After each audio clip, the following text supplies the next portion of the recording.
விசுவாசத்தை துவக்குகிறவரும் விசுவாசத்தை முடிக்கிறவருமாயிருக்கிற கர்த்தர் என்று வேதத்தில் ஒரு வார்த்தை வருகிறது. அப்படி என்றால் விசுவாசம் துவக்கப்பட்டு அது முடிந்து போகிறது அல்ல. விசுவாச வாழ்க்கை துவக்குகிறவர் உன்னுடைய வாழ்க்கையின் பகுதிகளிலே விசுவாச வாழ்வினை துவக்கி விசுவாச வாழ்வினை முடித்து மகிமையின் வாழ்வுக்கு நேராக நடத்தி செல்கிற அந்த அனுபவத்துக்கு பெயர்தான் விசுவாசத்தை துவக்குகிறவரும் விசுவாசத்தை முடிக்கிறவருமாகிய கர்த்தராகிய தெய்வம். அவரை நோக்கி நாம் நியமிக்கப்பட்டிருக்கிற ஓட்டத்தில் நம்பிக்கையோடு ஓடக்கடவும்.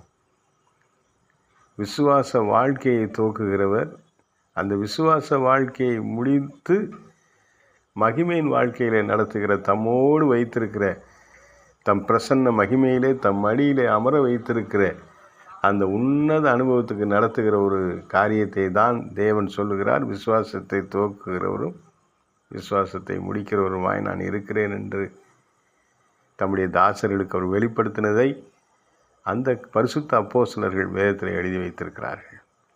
கர்த்தருடைய நாமத்துக்கு மகிமை உண்டாவதாக. உங்கள் எல்லோரையும் கர்த்தர் ஆசீர்வதிப்பாராக. ஆமென்.